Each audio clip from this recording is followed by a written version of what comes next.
Rebonjour. Vous avez été hyper sage. Vous n'avez pas bougé de votre siège. Mais attention, à l'issue de notre débat, vous pourrez vous rendre tous dans l'Atrium pour vous faire dédicacer les livres de tous nos invités. Mathieu, je crois que vous avez écrit un merveilleux livre, La France à 20h, on va en reparler. Jean, votre livre sera là aussi, sur les jours heureux. Il est merveilleux aussi. Et absolument. Il y aura aussi Aurélien Bélanger, on retrouvera tous nos invités de la table ronde précédente. France, ta démocratie fout le camp. Alors, c'est pas moi qui ai trouvé ce titre. Un peu familier quand même, non ? Est-ce que la démocratie fout le camp ? Qu'est-ce qui est en train de se passer ? On vient d'avoir un débat assez dépressif, je trouve, sur la situation américaine. Et on s'est dit, bon, au moins l'Europe va peut-être pouvoir nous sauver, mais en fait, pas du tout. Et au sein même de cette Europe, la France, visiblement, connaît un de ces énièmes épisodes de soubresaut. C'est avec vous trois qu'on va essayer de débroussailler tout ça. À la fin de notre séquence, de la même manière, Charles Pépin viendra vous proposer une ouverture. Je vous demande, mesdames, messieurs, d'applaudir Laurence de Nervaux. Laurence, vous êtes directrice générale de Destin commun, qui est un think tank qui est l'émanation française des États-Unis, de More in Common. Et vous essayez de travailler sur la résorption des fractures. Et on va voir avec vous, justement, dans cette espèce de dialectique permanente entre l'apaisement et la guerre civile, où on en est aujourd'hui. Et vous venez d'ailleurs, je crois, de publier aujourd'hui même, 7 octobre, commémoration du 7 octobre 2023, une étude sur assez optimiste pour le coup, j'ai trouvé. En tout cas, moins pessimiste que prévu. Optimiste, réaliste. Réaliste. En tout cas, rassurante. Moi, je me suis trouvé rassuré en tant que citoyen sur justement les relations, en gros, de nos concitoyens musulmans et juifs en France à l'égard de la situation au Moyen-Orient. À vos côtés, Jean Garrigue. Merci, Jean, d'être avec nous. Vous êtes historien, vous êtes président du comité d'histoire parlementaire et politique. Alors non, je ne suis plus président du comité d'histoire parlementaire et politique, je suis président de la commission internationale d'histoire des assemblées, mais ça n'a aucune importance. C'est mieux, non ? C'est mieux. Vous avez pris du galon. C'est mieux, j'ai pris du galon. Très bien, j'en suis confus, mais néanmoins, vous avez écrit ce très réjouissant ouvrage il y a un an, Jours heureux, quand les Français rêvaient ensemble. Car figurez-vous qu'à certaines époques de leur histoire, les Français ont été dans une forme de liesse. Que ce soit à la Révolution française jusqu'à, dites-vous, la victoire de la France en 1998. Après, on va y venir. Ça s'est gâté. Mais en tout cas, il s'est passé des choses du point de vue de cette espèce de grande ferveur populaire. Et puis, Mathieu Souquier, merci d'être là avec nous. Mathieu, vous êtes beaucoup de choses, consultant, politologue, membre du collectif Les Choses de la Vie, dont vous nous direz quelques mots. Et puis, co-auteur en 2022 de cette flambée populiste qui a été écrit juste avant l'élection présidentielle. Où on en est du point de vue de cette flambée ? Est-ce qu'on a réussi à réduire le feu ou bien ce feu ne demande-t-il qu'à s'embraser à nouveau ?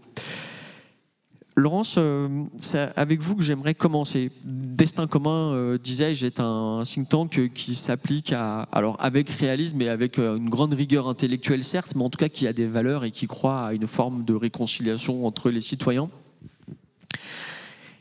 Dans cette dialectique entre la guerre civile et l'apaisement, on en est où ? Vous avez écrit beaucoup de choses autour de ça, notamment vous avez vous-même écrit un bel article autour de la série télé La Fièvre qui parle de guerre civile. Cette fameuse fièvre hexagonale, chère à Jean Garrigue et à Michel Vinocq, elle en est où ? Qu'est-ce qui se passe du point de vue de cette poussée ? Est-ce que les Jeux Olympiques cet été ont permis de calmer tout le monde et de faire rentrer tout le monde dans le rang ? Ou bien est-ce que la moindre étincelle peut faire à nouveau s'embraser le climat social ? Merci Thierry pour cette question, merci pour cette invitation. Je suis ravie d'être avec vous tous aujourd'hui pour parler de ces sujets importants. On entend beaucoup de choses sur ces sujets, c'est des sujets complexes, on va essayer de vous partager quelques éclairages. Alors, le terme de guerre civile, on l'a vu, et c'est dans la continuité de la table ronde précédente où il a été évoqué, est devenu très à la mode ces derniers mois. Il est dans toutes les bouches, sous toutes les plumes, y compris notre président de la République qui l'a employé, à mon sens, de façon tout à fait excessive et peut-être même irresponsable dans la campagne des élections législatives. Et je pense que l'emploi de ce terme est un symptôme de la progression d'une rhétorique populiste, tout simplement, qui a quelque chose de contagieux, peut-être qu'on y reviendra. Mais donc, où est-ce qu'on en est en réalité dans notre rapport à la démocratie aujourd'hui ? En fait, je pense qu'il y a 2 points qui sont vraiment en tension et qui sont présents en même temps, qui peuvent sembler contradictoires, mais qui ne le sont pas tellement. En fait, il s'agit de notre rapport au conflit, parce que vous le savez, la démocratie, ça n'est pas l'absence de conflit, c'est son institutionnalisation plutôt. Donc ces 2 points qui sont présents et qui sont en tension, il y a d'un côté une forme d'apathie et de relativisme vis-à-vis de la démocratie, et d'un autre côté, ce qu'on appelle la polarisation, qui est le cœur de sujet, le cœur d'expertise de Destin commun, l'organisation que je dirige. Alors, pourquoi on peut parler d'apathie et aussi de relativisme démocratique ? Ça, je pense que c'est un point qui est peut-être pas souvent assez commenté, mais qui est extrêmement important à avoir en tête.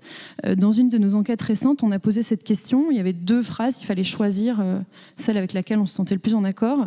Est-ce que vous considérez que le régime démocratique est irremplaçable, que c'est le meilleur possible, ou bien que d'autres systèmes politiques peuvent être aussi bons que la démocratie ?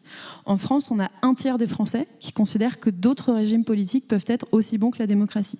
1/3, ça peut pas être pas énorme. Le souci, c'est que quand on regarde chez les jeunes, et jeunes, ça va loin, ça va jusqu'à 34 ans, c'est la moitié, c'est 50%.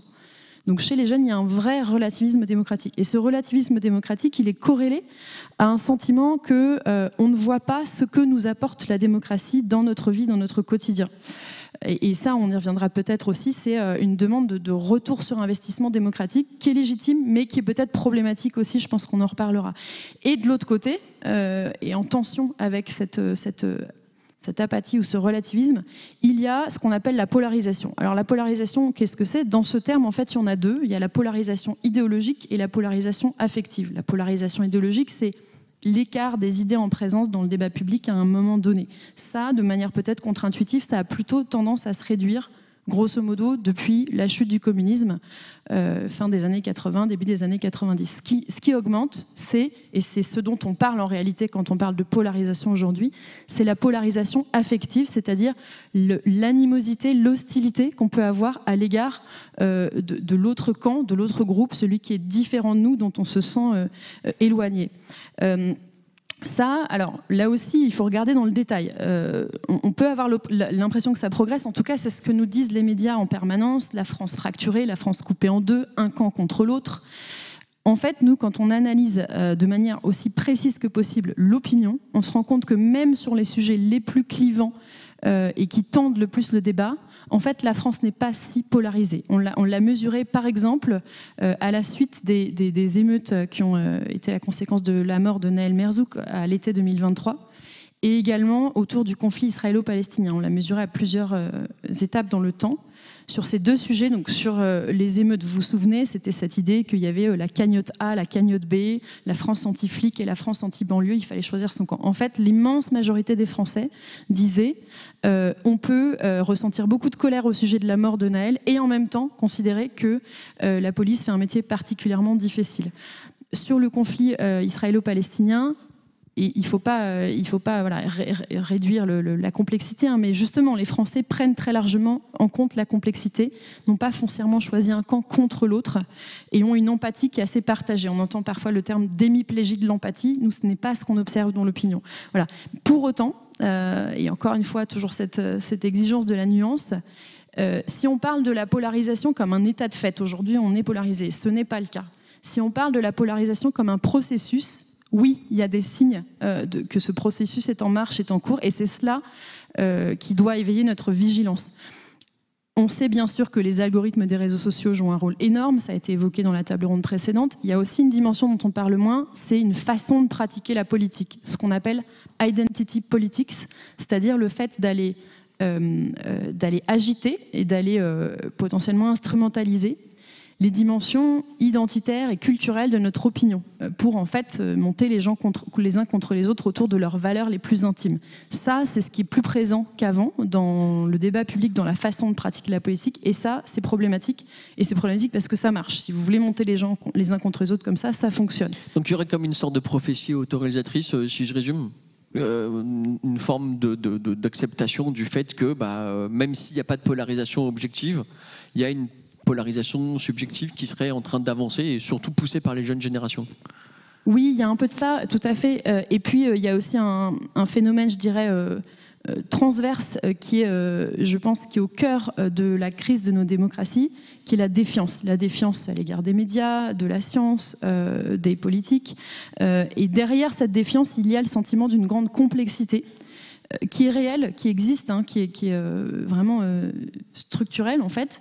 Et c'est tout le défi justement. C'est comment est-ce qu'on rend compte de cette complexité sans tomber dans ce qui en fait relève du populisme. Donc là, pour arriver à un propos un peu plus politique, on a entendu Michel Barnier depuis sa prise de fonction dire à plusieurs reprises qu'il voulait dire la vérité aux Français. Il y a beaucoup insisté. Je pense qu'en soi, c'est une intention tout à fait louable. Comment y parviendra-t-il dans un contexte où on est de plus en plus dans la post-vérité, ce qui a été aussi développé par Asma. Ça fait partie vraiment de ce défi. On va revenir à la question de la défiance, effectivement, parce que c'est quelque chose qui traverse les grands enjeux politiques. Jean Garrigue, je le disais, vous avez travaillé avec une forme de jubilation, d'ailleurs, je dois dire, sur les grands moments de liesse français. On en est où aujourd'hui? On a eu l'impression qu'avant l'été, on a frôlé la catastrophe, que les Jeux Olympiques ont permis de mettre un peu d'onguent sur ces plaies. Et puis là, aujourd'hui, comme une sorte d'entre-deux, qu'est-ce qui se passe? Et question subsidiaire, sommes-nous seuls sur la planète Europe? Vaste question. Non, d'abord, il faut savoir que quand j'ai fait ce livre où je voulais rappeler à quel point il avait été possible, à certaines périodes de notre histoire, de ressentir cette même espérance commune, de construire ensemble, et finalement d'améliorer un système dont il faut bien dire qu'effectivement, il est en permanente évolution. Je veux dire que la crise, c'est quelque chose qui est inhérent à la démocratie. La démocratie doit toujours être en crise pour s'adapter à l'évolution des sociétés. Or, dans ces moments de cristallisation qui commencent, à mon sens, avec la fête de la Fédération le 14 juillet 1790, qui est une fête spontanée, qui vient des profondeurs du peuple français, qui part des plus petites communes et qui arrive au Champ de Mars avec plus d'1 million de personnes, dans ces moments-là, les Français ressentent ce besoin collectif d'avancer ensemble. Et c'est quelque chose qui est quand même assez troublant parce que ça s'est reproduit. Ça s'est reproduit des dizaines et des dizaines de fois, que ça soit en 1848, au début de la Troisième République, au moment en 1936 avec le Front populaire, en 1981 avec l'alternance et François Mitterrand au pouvoir. Des moments comme ça où, au fond, une majorité de Français se retrouvent dans un projet commun. Alors, qu'est-ce qu'il en est aujourd'hui ?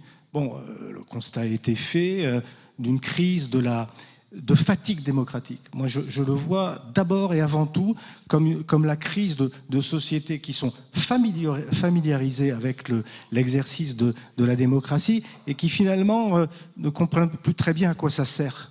Qu'est-ce que c'est qu'être un citoyen avec ses droits, ses devoirs? Qu'est-ce que c'est que regarder ensemble un avenir commun?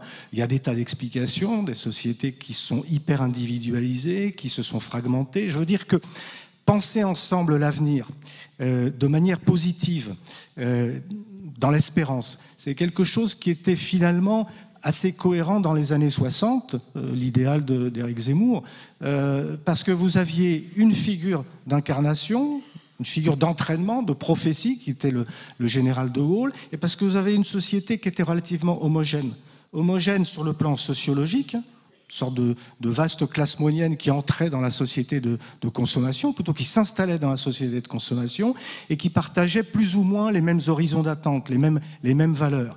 évidemment, la société d'aujourd'hui, elle est très différente. Elle s'est fragmentée, elle s'est hyper individualisée, c'est peut-être le plus grave à mon sens, et elle s'est communautarisée. Bon, tout ça, on le sait, on le constate. Je ne suis pas sociologue, mais voilà, c'est ce que nous disent les sociologues. On parle même d'archipel français. Je suis moins finalement d'accord avec cette idée qui est de plus en plus, là aussi, contrebattue par d'autres analyses sociologiques. Mais si vous voulez, ce qui se passe aujourd'hui, c'est cette difficulté à concevoir ensemble un avenir en commun. Est-ce que ce qui est en train de se passer aujourd'hui peut transformer ou fondamentalement cette vision plutôt pessimiste? Évidemment non. Simplement, ce qui s'est passé au moment des Jeux Olympiques est intéressant parce que c'est un peu comme si quelque chose qui était un peu enfoui au fond de nos mentalités collectives, c'est-à-dire cette idée de faire commun, de faire équipe collectivement, autour de ce que j'appellerais une sorte de patriotisme d'inclusion. Le patriotisme, contrairement à ce que nous disent les populistes, c'est pas un patriotisme, le patriotisme républicain en tout cas, c'est un patriotisme d'ouverture et d'inclusion, pas du tout de fermeture et de refus de l'autre. Et ce patriotisme d'inclusion, Dieu sait qu'il a été présent au moment de ces Jeux Olympiques, non seulement dans les cérémonies d'ouverture, de fermeture, etc., mais dans ce qui venait du tréfonds des Français au moment de ces Jeux Olympiques. Et voir ressurgir de cette manière cette espèce d'enthousiasme commun autour de valeurs très simples qui sont celles finalement de notre histoire et de notre culture. Et les voir ressurgir aussi au moment de l'élection, du deuxième tour des élections législatives, avec ce qui s'est appelé le Front républicain, sont des messages, me semble-t-il, assez positifs. En tout cas, qui nous permettent de voir les choses un peu différemment de ce que les prophètes du déclin et du chaos nous assènent depuis des décennies, parce que cette dynamique... Comme s'il l'espérait, finalement. Évidemment, on sait bien qu'un certain nombre de médias, d'acteurs politiques, etc., prospèrent là-dessus, comme ils prospéraient dans les années 30, comme prospéraient les ligues d'extrême droite, non pas sur le fascisme, d'ailleurs, puisque l'extrême droite française n'a jamais été que marginalement fasciste, mais sur ce populisme d'exclusion, etc., et d'antiparlementarisme et d'antirépublicanisme. Donc, il y a me semble-t-il, est en train de ressurgir, en train de se cristalliser quelque chose qui peut nous donner une forme d'espoir par rapport à ce que nous pourrions faire. Alors, pour être très clair aujourd'hui, mais on y reviendra sans doute, sur le plan politique. Pour moi, aujourd'hui, ce qui se passe dans ce paysage très éclaté, ce paysage politique qui ressemble un peu à ce qu'était le paysage politique sous la 3e ou sous la 4e République.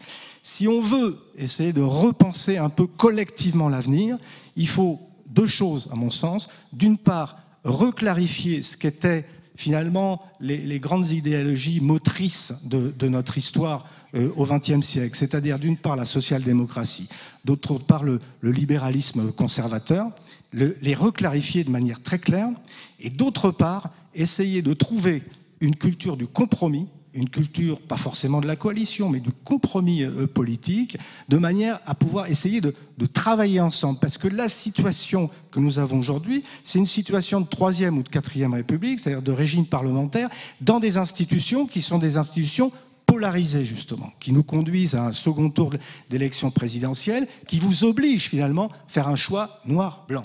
Or, les solutions aujourd'hui, elles ne sont pas noires et blanches. On a parlé du en même temps. C'est devenu un gros mot. C'est devenu un gros mot parce que c'est identifié à la présidence d'Emmanuel Macron, à toutes les erreurs et les échecs de cette présidence. Mais le en même temps, c'est la base même de toute réflexion politique et de toute réflexion analytique, de la rationalité qui est à la base d'une construction politique. Donc, me semble-t-il, à partir du moment où on sera capable de clarifier des horizons politiques, de faire régénérer des idéologies qui sont nos idéologies motrices et d'essayer aussi d'y introduire précisément cet esprit de compromis, de réflexion commune, alors je le pense, il y a au fond de notre inconscient collectif la volonté d'avoir ce travail commun sur la citoyenneté. Et je pense qu'il y a là des éléments, malgré tout, d'espoir aujourd'hui. Mathieu, c'est intéressant, quand on écoute les deux intervenants précédents, on a comme ça l'idée de la nécessité d'une forme de maturité. D'aller vers une forme de compromis, de savoir résorber ces antagonismes internes. Est-ce que c'est ça, finalement, qui serait une porte de sortie de la crise démocratique? Et pareil, question subsidiaire, c'est quand même marrant de voir que les JO ont été, de manière complètement inopinée, une réponse quasi politique à une crise morale profonde. Est-ce qu'on n'aura pas des JO tous les 4 ans, hein? Enfin, en France. Alors, ce qui est vrai, c'est que... Bonjour à tous, pardon. Comme on est très éclairé, on vous voit mal, mais je n'oublie pas que vous êtes là, donc je vous salue. Bonjour. J'imagine que vous êtes là, en tout cas. Peut-être on peut les entendre? Ouais. Ils sont là. Donc, ils sont là. Il a réussi à se faire applaudir, hein. C'est bien joué. Sans rien dire, juste gratos, quoi. Mathieu, je vous en prie. Du coup, ça y est. Alors, je vois où vous voulez m'emmener, cher Thierry, mais je voudrais peut-être faire une petite incise sur la crise de la démocratie. C'est pareil, c'est mes questions, mais c'est votre réponse. Exactement. Sur est-ce que la démocratie fout le camp? Oui. Tout le monde s'accorde à dire que la démocratie est en crise. Et même Jean dit d'ailleurs, la crise est d'une certaine façon consubstantielle à la démocratie. Parce qu'on cherche en permanence à résoudre des problèmes ou des questions nouvelles qu'on se pose, qu'on ne se posait pas avant. En quelque sorte. Quand on pense crise de la démocratie, bien souvent dans le débat public, on dit la crise de la démocratie, c'est à la fois une crise de résultats, une crise d'efficacité. Nos démocraties ne sont plus efficaces, en imaginant qu'elles l'ont peut-être été davantage hier, mais une crise d'efficacité. Et deuxième chose, une crise de récit. Là-dessus, je m'inscrirais au moins partiellement en faux. Alors, sur la crise d'efficacité, quand nous sommes confrontés à des crises majeures, nous agissons et parfois même nous parvenons à les endiguer. En 2008-2009, il y a eu une crise économique mondiale qui aurait pu être la répétition de la crise de 1929. Ça ne s'est pas passé comme ça. Il y a quelques années, nous avons été confrontés à une pandémie, le Covid, qui, un siècle après, renvoyait aussi à ce qu'avait pu être la grippe espagnole. Nous l'avons géré de façon à peu près coordonnée, en disant on met l'économie sur pause, ce qu'on ne pensait pas possible, mais en mettant l'économie sur pause, on a endigué la pandémie qui n'aura fait que quelques petits millions de morts, là où la grippe espagnole, un siècle avant, pile un siècle avant, avait fait plusieurs dizaines de millions de morts. Donc parfois, on sait être efficace, en fait. Et je dirais même qu'en France, on a longtemps dit que l'extrême droite, par exemple, prospérait sur un terreau de crise économique et sociale, et qu'elle prospérait parce que le chômage de masse était là. Il est arrivé qu'on arrive à faire reculer le chômage. Je ne dis pas ça pour dire du bien d'Emmanuel Macron, mais il se trouve que depuis 2016, pas depuis 2017, mais depuis 2016 exactement, le chômage recule. Ça ne suffit pas à faire baisser la colère, mais on peut dire que sur le front de l'emploi, il y a en tout cas une forme d'efficacité. Je ne sais pas si ça relève d'Emmanuel Macron, mais en tout cas, le chômage baisse. Comme d'ailleurs, il avait baissé sous Jospin entre 1997 et 2000. Donc du coup, peut-être que pour qualifier la crise de la démocratie, je serais tenté, moi, de mettre en avant 3 éléments, 3 paramètres. Alors, qui sont souvent partagés, mais je vais précisément mettre en lumière ce qu'ils ont de français ou pas, de spécifiquement français ou pas. Le premier indice de la crise démocratique qu'on évoque, c'est l'abstentionnisme croissant. Et donc ça, c'est vrai, l'abstention est élevée, et elle est plus élevée qu'elle ne l'a jamais été, mais avec 2 bémols. D'abord, il n'y a pas de constante, elle n'augmente pas constamment, parfois elle augmente, parfois elle recule. On a vu qu'aux dernières législatives, compte tenu de l'enjeu, les Français s'étaient massivement mobilisés. Donc, sur l'abstention, je dirais qu'il faut faire attention. Et par ailleurs, ça n'est pas un phénomène spécifiquement français. Cette abstention qui augmente, là pour le coup, ça concerne toutes les démocraties. Deuxième élément, je dirais, après l'abstentionnisme, le populisme dont on parle effectivement. Alors, rappelons d'une définition simple ce qu'est le populisme, mais je parle sous le contrôle d'un éminent historien qui en est un des spécialistes, c'est la dénonciation du système. Le fait qu'à un instant T, en fait, l'ingrédient dans le discours commun, c'est la dénonciation du système, de nos élites politiques, économiques, médiatiques. La dénonciation du système, et bien souvent, on ripe de cette dénonciation du système à la détestation de ceux qui l'incarnent. On injecte des ingrédients un peu haineux dans sa perception des choses. Et ça, pour le coup, il y a un indicateur de populisme que moi j'avais effectivement utilisé dans le livre La flambée populiste que Thierry a eu l'amitié de citer. 90% des Français 87% pour être précis, pensent que nos gouvernants prennent de mauvaises décisions, c'est-à-dire des décisions qui sont contraires aux intérêts du peuple. Pire, la moitié d'entre eux pensent que c'est volontaire, que c'est à dessein, qu'il n'y a pas seulement une défaillance de nos élites, qu'il y a une trahison des élites. Ça n'est pas que spécifiquement français, mais c'est très ancré dans notre esprit collectif. Et la troisième dimension qui, là, pour le coup, est une singularité française, le troisième indicateur de cette crise de la démocratie, c'est, après l'abstentionnisme et après le populisme, le dégagisme. Ça, pour le coup, nous vivons depuis Giscard avec un dégagisme systématique, c'est-à-dire que les gouvernants sortants sont systématiquement sortis. Sauf ceux qui se font, ne casse pas ma chute, ceux qui se font réélire se sont toujours fait réélire à l'issue d'une période de cohabitation ou de vacances démocratiques. Le premier qui a fait exception à la règle, c'est effectivement Emmanuel Macron, qui a réussi à se faire réélire une seconde fois à l'élection présidentielle. Il n'y aura pas de troisième pour lui, réforme institutionnelle oblige, mais il a réussi à se faire réélire. Il a donc la longévité qui a fait défaut à tous ses prédécesseurs. Le problème, c'est qu'il a la longévité sans avoir la confiance. Et que donc on observe qu'avoir la longévité sans avoir la confiance, c'est très compliqué, c'est même potentiellement dangereux, et en tout état de cause, ça explique assez nettement la situation de blocage dans laquelle nous avons l'impression d'être pris. Bon, en tout cas, j'ai l'impression qu'on a un petit peu réhabilité Emmanuel Macron ce matin. C'est quand même assez incroyable. C'est bien la première fois que je vois ça. C'est pas l'objet. C'était pas l'objet, mais parfois ça arrive. Oui, alors Laurent, c'était un peu critiqué, mais c'est vrai que les deux garçons de ce panel sont... Bon, c'est une plaisanterie. En plus, on est enregistré, donc on va couper ça au montage. C'est intéressant ce qu'on a entendu, Laurence. J'aimerais revenir 2 secondes avec vous là-dessus, sur la question de l'efficacité. Et alors, les chiffres que vous citez, Mathieu, sont stupéfiants. Il y aurait donc, d'après les Français, une volonté délibérée chez les politiques de trahir, de mal agir. Et alors, parfois, ce qui est marrant, c'est que les politiques eux-mêmes se disent « Ah, on a bien lu Mathieu Souquier, on a bien lu Destin commun, on va donc faire cette démocratie efficace. » Et donc, on demande à la démocratie d'être fonctionnelle. Et donc, ça donne la campagne de Bercy sur en avoir pour ses impôts. Ça donne, finalement, si les trains arrivent à l'heure, il y aura moins de néo-populisme. Est-ce que là, on se trompe complètement? C'est-à-dire, en obtempérant à la pulsion clientéliste, est-ce qu'on risque pas de se tirer carrément une balle dans le pied et de donner le pouvoir aux populistes bien plus tôt qu'il n'y paraît? C'est une question très importante, je pense. Alors, je vais commencer par rebondir sur ce que disait Mathieu, et je suis tout à fait en phase avec ce qu'il disait sur cette question de l'efficacité qui est importante. Revenons au JO. On avait fait une étude pour capter l'effet JO fin août. Un des effets, alors malheureusement, ça n'a pas eu des effets positifs sur tout, notamment sur le sentiment de division, qui reste massif. 77% des Français considèrent que nous sommes divisés, même après les JO.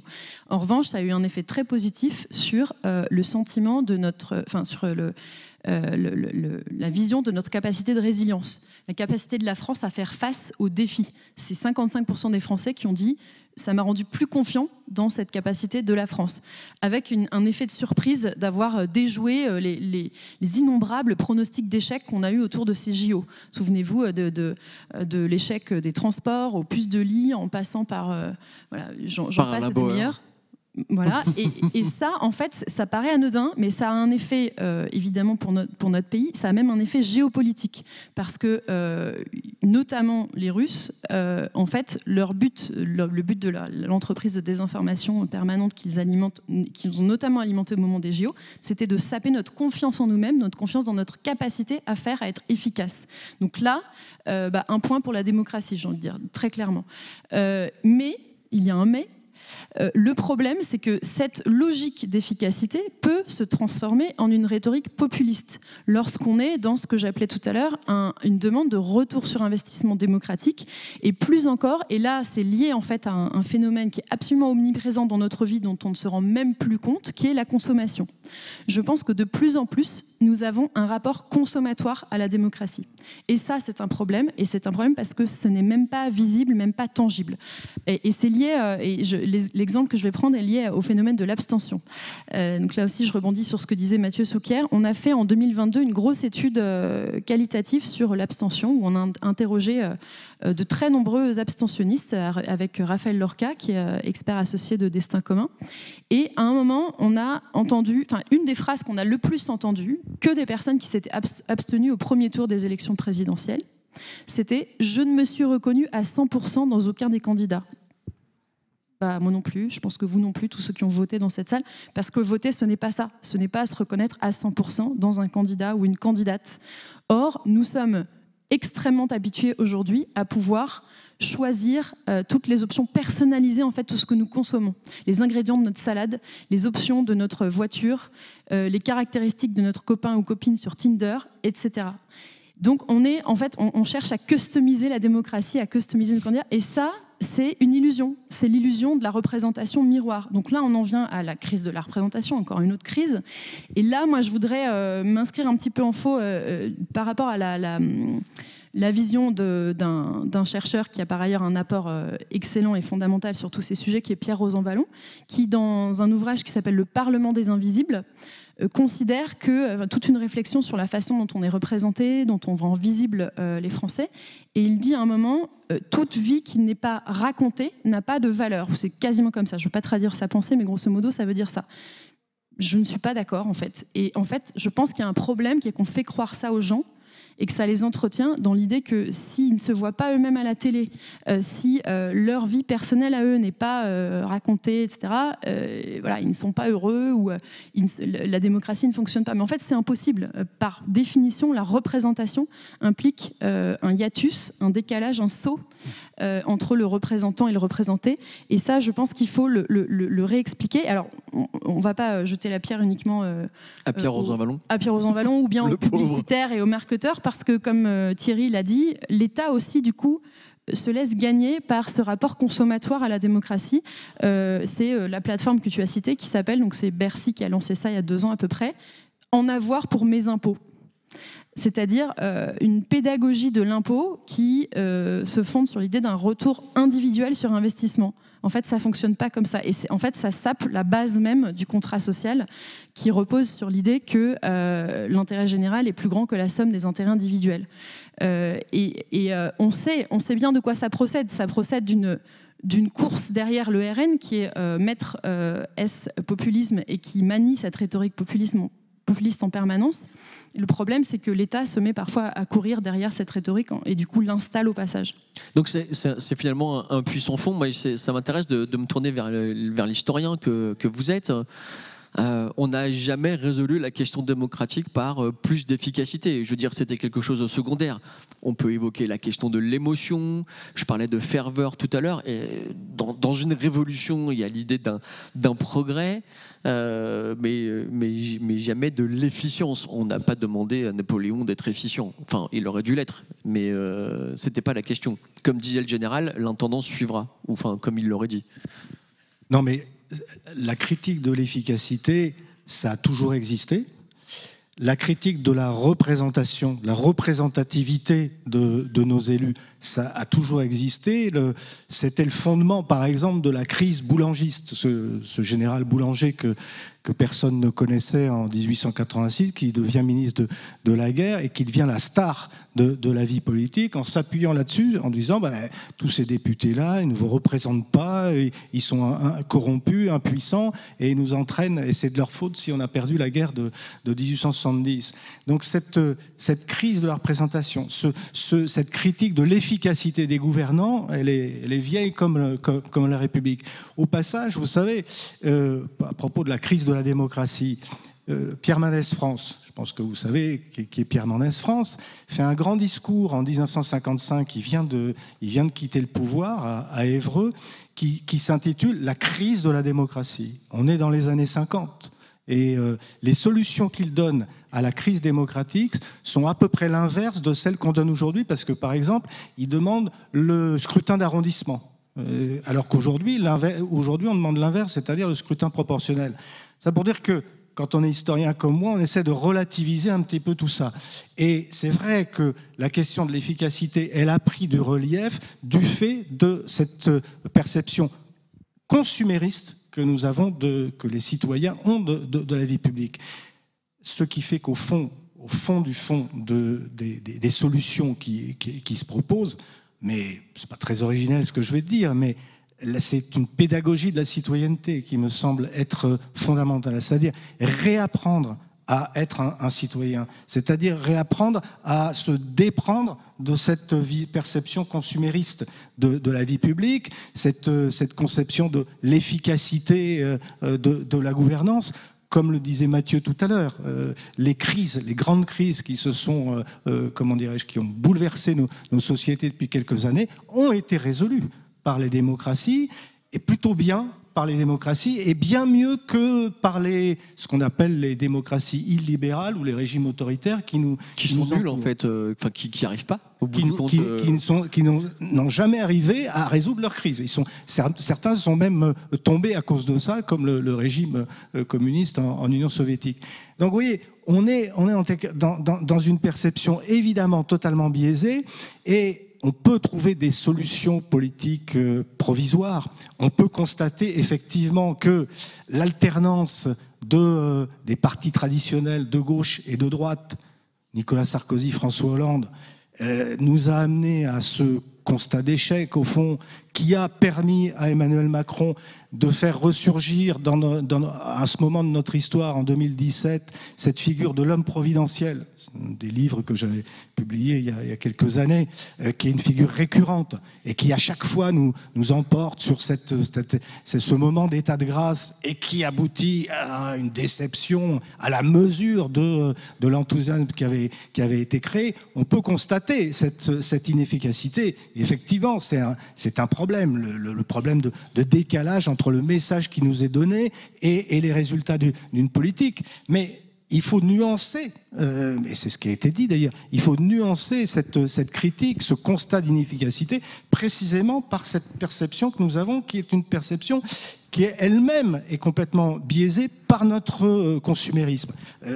Prenons un peu de distance par rapport à tout ça et constatons ce qui est bénéfique et ce qui ne l'est pas. Et je le répète, la supériorité évidente du modèle démocratique sur les autres modèles pour résoudre ces crises.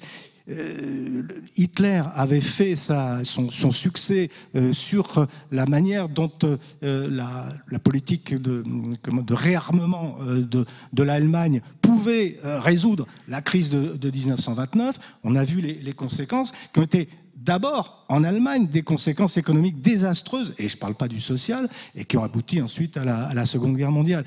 Donc à chaque fois que vous avez ces expériences hors démocratique ou hors du champ de la démocratie, ça se traduit par des échecs lamentables.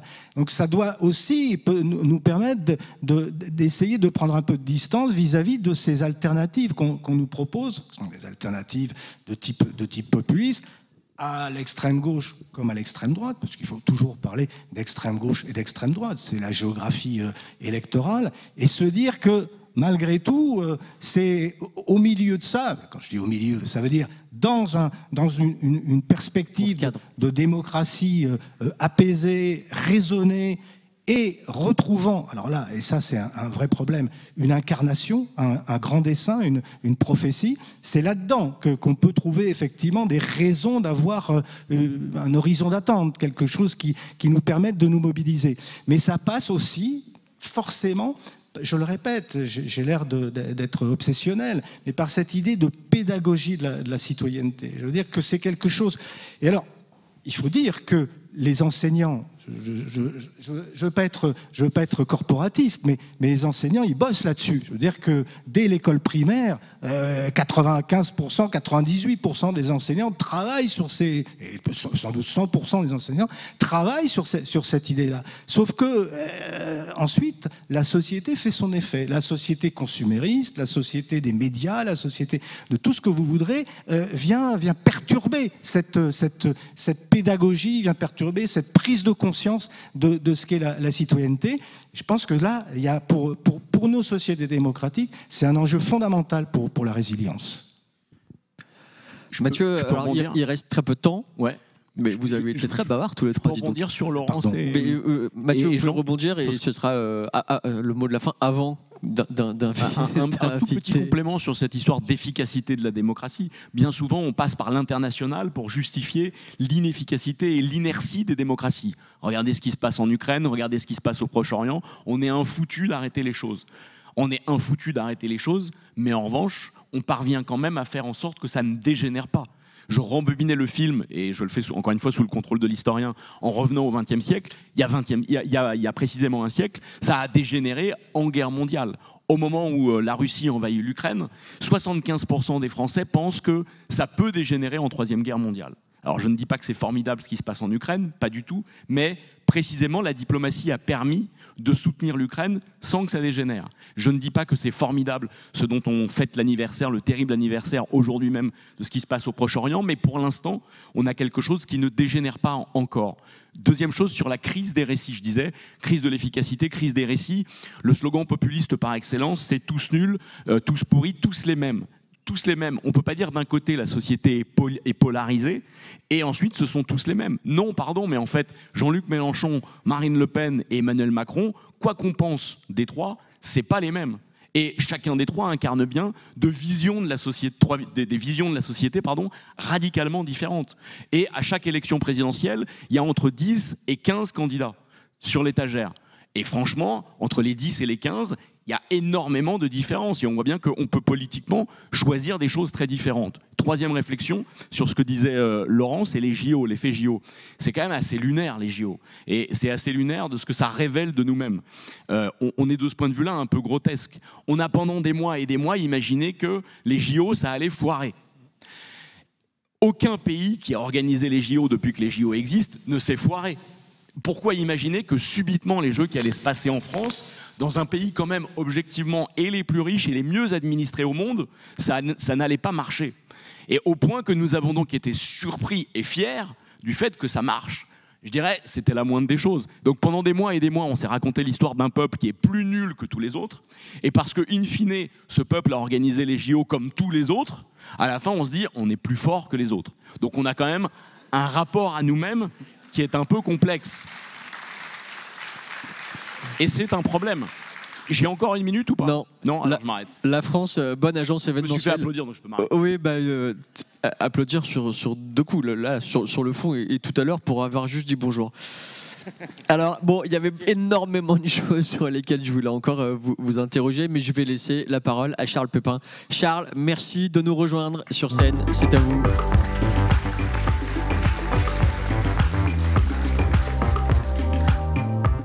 Rebonjour.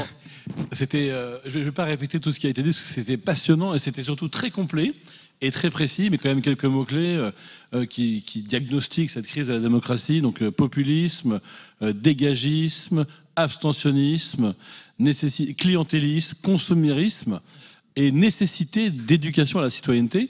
Ce que je voudrais juste proposer, si j'ai quelques minutes, oui, c'est de dire que la manière dont vous avez très pertinemment radiographié la crise actuelle de la démocratie, finalement, s'éclaire très bien, et notamment cette notion d'éducation à la citoyenneté, des deux grands critiques de la citoyenneté que sont Rousseau et Tocqueville, et dont on entend l'écho lointain dans tout ce que vous avez dit.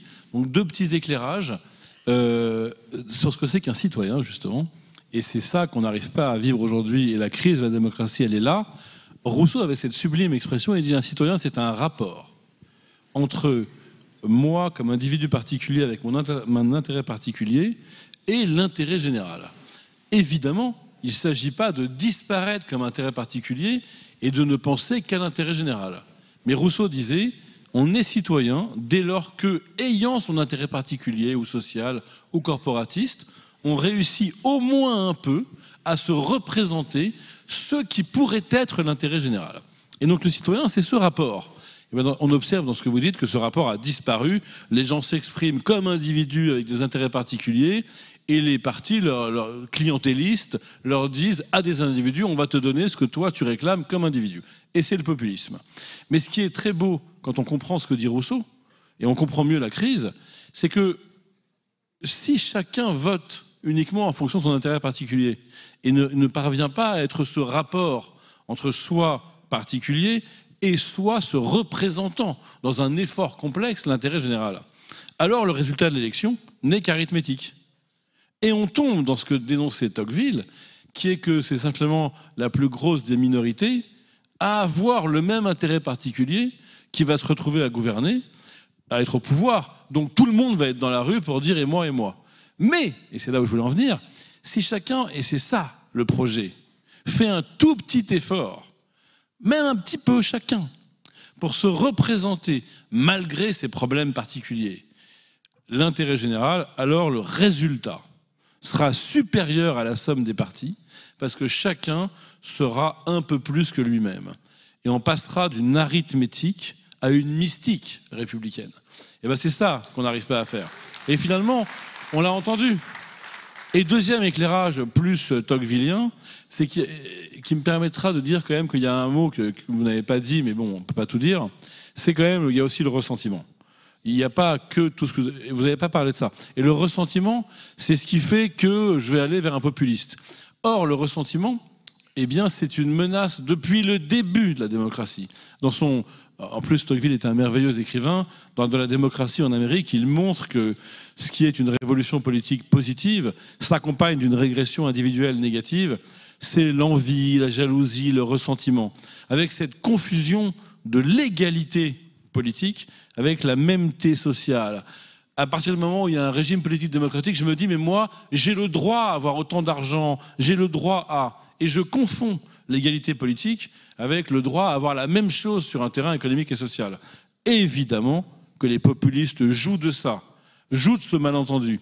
Et donc, je crois, si je vous ai bien écouté, que notre sursaut, c'est l'idéalisme. C'est de se dire, la seule façon de sauver la réalité de la citoyenneté, c'est de redevenir idéaliste et de penser que l'intérêt général peut avoir sa place dans le cœur des individus, même s'ils ont des problèmes économiques. Et de même, par rapport à ma conclusion d'avant, sur l'Europe, je disais, il y a un idéal européen qui nous sauvera de la réalité. Et moi, c'est ma conviction, et c'est peut-être pour ça que je suis là, c'est que je pense que si on n'est que réaliste dans le réel tellement menacé, on ne s'en sortira pas. Et je crois qu'il faut avoir le courage de se dire que la seule façon de sauver le réel, c'est de retrouver de l'idéal. Donc, finalement, Charles, si je vous suis, ce qui peut sauver la démocratie, c'est la République. Ben voilà, exactement. Mais quand on dit ça, on se fait traiter de ravi de la crèche, ah non. de béni oui, voilà. Alors, juste je vais vous donner un dernier mot de conclusion peut-être après, mais juste ça m'intéresse de reparler du ressentiment, parce que vous avez évoqué le ressentiment, et c'est vrai que c'est indissociable de la crise démocratique. Cher Laurence, qui est Colombe ? Oui, je voulais vous parler de Colombe, parce qu'aujourd'hui, quand on pense à ce sujet de la démocratie, on ressent en fait tous les uns et les autres une sorte de malaise, parce qu'en fait, aujourd'hui, il y a 3 camps, 3 blocs qui chacun se revendiquent de la défense de la démocratie, chacun. Les centristes au sens très très très large, qui parlent de crise de la démocratie, de risque pour la démocratie. La gauche, et en particulier la gauche radicale, qui considère que la démocratie a été bafouée, etc. Et l'extrême droite, qui s'en revendique aussi, et qui elle aussi parle de déni démocratique. Et au milieu de ça, il y a une femme qui s'appelle Colombe, qui a été interviewée au Débeauté à la sortie d'un meeting du RN à Perpignan. C'était avant les législatives. Le journaliste lui tend le micro. « Bonjour madame, comment vous appelez ? Je m'appelle Colombe. Et pourquoi est-ce que vous êtes là aujourd'hui ?» Donc elle venait de ce meeting du RN. Moi, je vote pour le RN parce que je suis au RSA, j'en peux plus, je galère, j'arrive pas à joindre les deux bouts. Et j'en ai marre de voir beaucoup de gens à côté de moi qui s'en sortent beaucoup mieux que moi. Donc le ressentiment, qu'on comprend parfaitement. Et puis dans la conversation, elle finit par raconter que Colombe, qu'elle est bénévole au Resto du Cœur depuis 30 ans. Voilà. Et dans la foulée, les Restos du Cœur l'ont de fait écartée au motif qu'elle aurait enfreint la charte des bénévoles qui interdit aux bénévoles d'associer l'image des Restos du Cœur à leur opinion politique. Voilà, ensuite, elle a été réintégrée, etc. Mais tout ça, pour moi, est ultra révélateur du défi immense dans lequel nous sommes aujourd'hui, du point de vue de la démocratie, d'être à la fois, je pense, dans une forme d'intransigeance sur un certain nombre de valeurs, notamment le regard qu'on porte sur l'autre avec un grand A, notre capacité à accueillir l'autre, qu'on doit maintenir et qui sont consubstantielles de notre démocratie, et en même temps Comment est-ce qu'on fait pour maintenir un dialogue et dépasser cette attitude où chacun se drape dans une sorte de supériorité morale en pensant détenir les clés de la morale démocratique en quelque sorte. Merci. Et bonjour à Colombe qui a cristallisé un dernier mot peut-être, Charles, sur Colombe. Non, mais je suis tout à fait d'accord avec ce que vous dites. C'est très révélateur du climat global dans lequel on est. Tout est attristant dans l'histoire. D'abord, qu'elle se tourne vers le RN pour des bonnes raisons, mais il y aurait une meilleure façon de réagir. Ensuite, les Restos du Cœur qui l'ostracisent en s'accrochant à une charte de façon rigide, alors qu'en fait, elle a quand même le droit de s'exprimer. Et je crois que ce que ça nous rappelle, c'est que il faut se demander ce qui fait qu'on est ensemble aussi. Et c'est très intéressant, votre triptyque. Effectivement, je pense que les trois ont raison, d'une certaine manière. Et donc la question, c'est qu'est-ce qui fait qu'on est ensemble? Qu'est-ce qui est commun? Et ce que nous apprennent les philosophes en philosophie politique, et depuis Aristote, c'est que c'est pas la réponse qui va nous rapprocher. La réponse va nous diviser. C'est la question. Or, les gens se posent plus la question. Ils sont dans le ressentiment individuel. Ils s'en foutent de ce qu'ils partagent. Ils disent « moi, j'ai droit à ça, moi, je veux ça ». Eh bien, refaire du commun, c'est juste mettre ensemble les questions, les poser ensemble. Je vous rappelle que c'était la définition de la démocratie pour Aristote. C'est l'art de se poser ensemble des questions sur le vivre ensemble. C'est pas de trouver des réponses qui mettent tout le monde d'accord. On peut avoir de l'alternance, droite-gauche, très bien, de la pluralité, on peut avoir du désaccord. Vous l'avez très bien dit aussi, de la conflictualité. Mais il faut se mettre d'accord sur le fait qu'on a envie ensemble de se poser les questions. Et bien ça, les Français n'en ont plus envie. Et l'autre élément important qui n'a pas été évoqué, mais c'est pas grave, c'est évidemment la technologie, c'est évidemment les réseaux sociaux. C'est pour ça que les individus voient leurs voisins plus riches qu'eux. C'est parce que c'est sur les réseaux. Avant, ils ne le voyaient pas. Et de même, les inégalités de salaire des entreprises, ils ne le savaient pas. Donc c'était supportable. Le mec qui bossait dans la lambda, il pensait que le patron il gagnait 15 fois plus. Maintenant, il sait que c'est 2000. Donc c'est insupportable. Donc en fait, il y a aussi, c'est 2000 fois plus. Donc en fait, on ne peut plus être ensemble, d'abord parce qu'il y a du ressentiment, et aussi parce qu'il y a plus d'informations sur le degré des inégalités. Et là, j'ai pas de solution. Ce degré, il est inacceptable. Il est insupportable. Comment voulez-vous faire du commun avec autant d'inégalités? Oui. Je crois qu'il y a une réponse. Alors Mathieu, comment on fait du commun? Non. Et après ça, il faut vraiment manger, vous savez. Ouais. C'était un mot sur le ressentiment que je vais appeler la colère. En réalité, les politologues ont désormais parfaitement documenté que la colère était un ressort de vote aussi important que l'était le revenu ou le diplôme autrefois.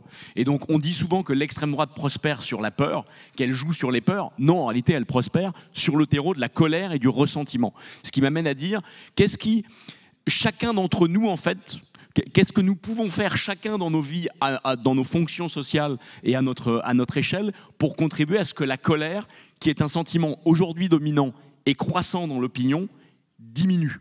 Quand on est un intellectuel, quand on est un chef d'entreprise, quand on est en famille, quand on est dans la rue, etc., dans nos relations interpersonnelles ou dans nos fonctions sociales, que pouvons-nous faire pour faire reculer la colère? Et encore une fois, même si aujourd'hui la France est l'empire de la colère, nous avons fait la démonstration avec les JO, qui était effectivement un moment où la colère avait disparu et où nous nous sommes dit que nous étions encore fiers et heureux d'être Français et d'être ensemble. Qu'est-ce qui fait qu'on peut encore faire vivre, connaître ce genre d'événements communs? Et ben voilà, c'est le mot de la fin. Merci beaucoup. Merci à tous les trois. Merci Charles. Merci à vous tous d'avoir été formidables, comme l'époque.